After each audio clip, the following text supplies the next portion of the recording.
I'm Pantalea Mazzitello, Assistant Professor of Teaching, and I direct the Italian Language Program at UCI. This morning I was here, and I was wondering if you ever laugh at someone tripping and falling, maybe while rushing into class. And I know it may feel a little shameful to laugh at that, but you're going to be in pretty good company. Videos of people falling are so popular on YouTube with millions of viewers, and more important, you also confirm what Plato says in the Theaetetus about the birth of Western philosophy that starts with a joke. And that joke was about a headmaid laughing at a philosopher who was tripping into a well while he was looking at the moon. So even though, there are certain things that make people laugh across the centuries, there are other expressions of humor that change according to the sensibilities of the time. So for example, in Renaissance Italy, blasphemous jokes were the center of hot discussions. On the one hand, we have like a ton of plays, comedies, novellas, epic poems, basically everything that was written in the first half of the 16th century had like plenty of blasphemous jokes to make people laugh, which also means there were a good audience that were pretty amused about hearing God and the saints being cursed. But on the other hand, we have a proliferation of tribunals, civil and religious tribunals try to condemn and punish blasphemy. They even create special tribunals for blasphemy, even though they didn't really work very well.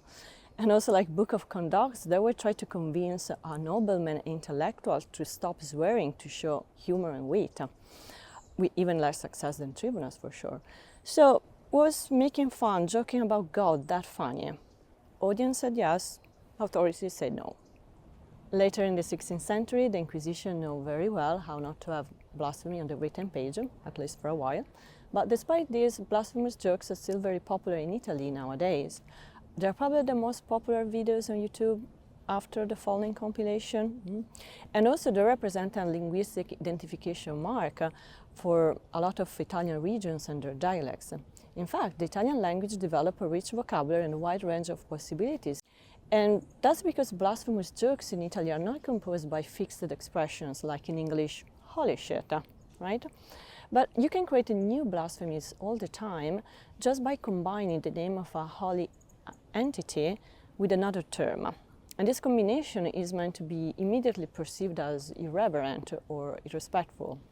For example, in Renaissance Italy, the popular trend was to associate God with private parts of the body, like by God's ass or God's snatch, with a very interesting gender plot twist here.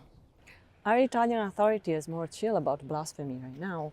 Not really. In 2017, the street artist Asst was charged with 5,000 euros fee, either that or 2 years of prison for a poster he made called Ecce Homo Erectus, attacking pedophilia and sexual abuse inside the church.